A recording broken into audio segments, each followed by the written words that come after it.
आप देख रहे हैं कि अल्प वर्षा होने के कारण राज्य के अंदर में खेती नहीं हो पाया है और खेती नहीं हो पाने के कारण सुखाड़ का स्थिति उत्पन्न होने की प्रबल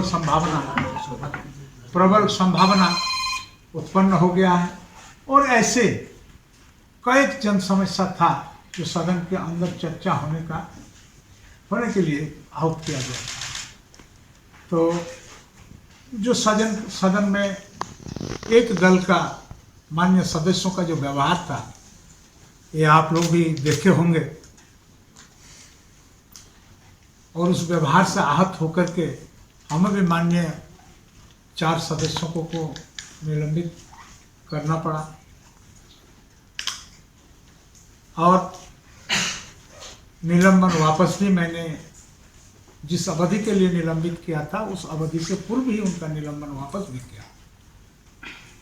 निलंबन वापस लेने के समय में मेरा उम्मीद था कि हो सकता है कि अब सदन का काम सुचारू रूप से चलेगा, लेकिन जैसे ही हम लोग सदन में प्रवेश किया हमें लगा कि सदन के मान्य सदस्यों का व्यवहार में कोई परिवर्तन नहीं हुआ है।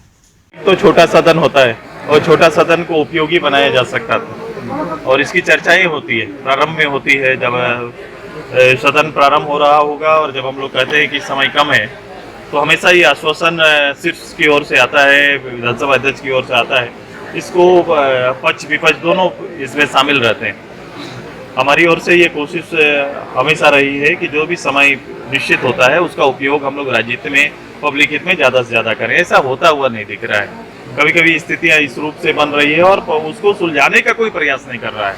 विपक्ष निश्चित रूप से ये विषय को लेके आएगा, जवाब चाहेगा हाउस से, लेकिन वो अगर हाउस में कोई व्यवधान होता है, हम आपने पूरे अभी 3-4 दिन जितना दिन चला है, एक दिन भी ऐसा अवसर कभी नहीं आया कि जब किसी इश्यूज को सुलझाने को लेकर कोई पहल हुआ।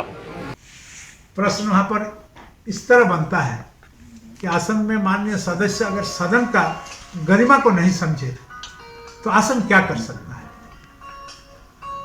आसन हद से भी नीचे झुक करके भी प्रयास किया सदन को संचालन करने के लिए ताकि जनहित का काम हो, लेकिन उस पर भी लोग तैयार नहीं हुए।